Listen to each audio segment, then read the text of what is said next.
Alright guys, what is going on? I'm Tubby with the current state of the WWE Rant. If you agree with the things that go on about in this video, splendiferously smash that like button without breaking your keyboard, your mouse, anything with your body parts. That would be awesome because you can't watch videos with broken hands unless you use your mouth as a...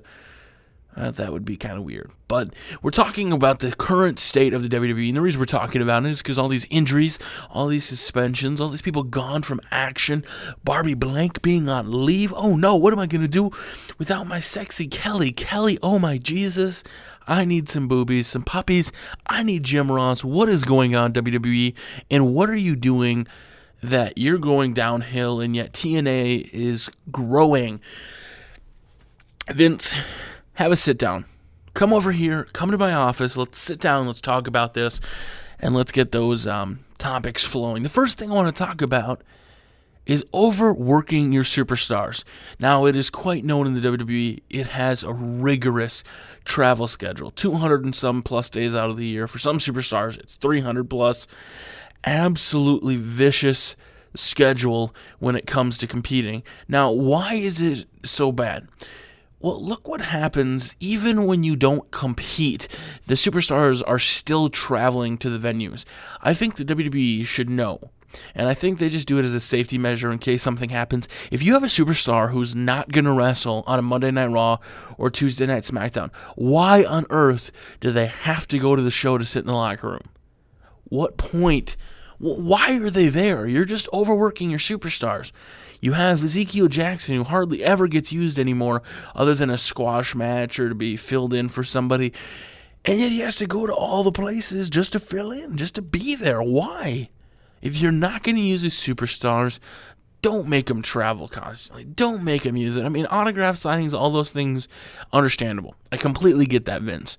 Now, Vince, it's got to be somewhat of an issue when you have all these superstars who you're not building.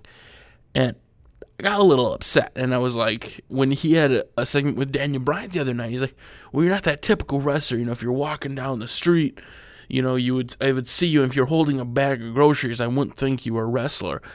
Okay, Vince, I'm sorry. I'll get the big O and have him carry groceries, and right then I'll go, I bet he's a WWE superstar.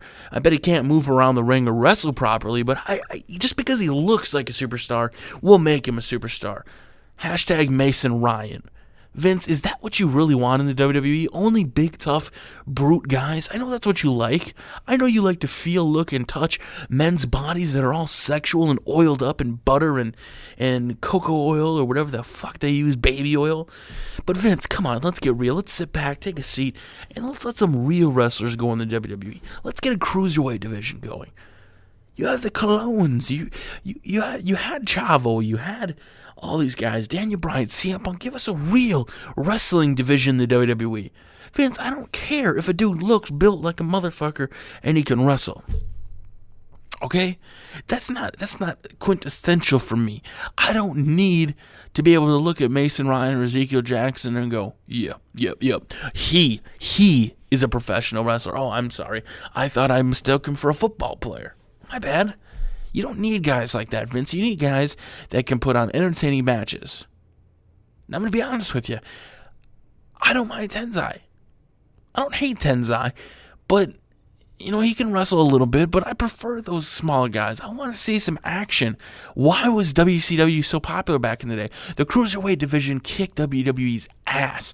I remember all those matches. Watch, that's back when Rey Mysterio was in the mid-card, Ultimo Dragon, so many mid-card superstars. Were they built, Vince? Vince, were they built like a WWE superstar? Absolutely not. They were built like how they were built and before they built to drugs and other things, Vince. Come on. A superstar doesn't have to be built to be a good wrestler and be a drawer. A drawer. Well, not an art drawer. I'm talking a drawer of pay-per-view sales. Look at your last pay-per-view. Your big matches, were they the ones that people were most excited for? To see those big burly guys, Vince? No.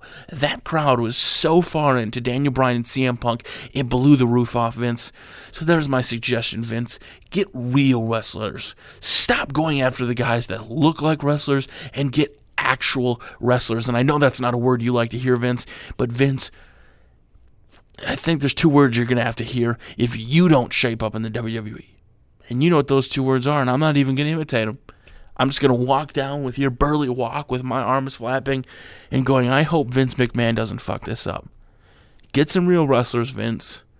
Make it happen. Stop overworking your people. And then maybe, just maybe, Dixie Carter will allow you to buy her a drink, a cupcake, whatever, who knows. I'm Tubby Emu. This was the State of the WWE Rant. Part 1. There's probably going to be more. Guys, smash that like button splendiferously.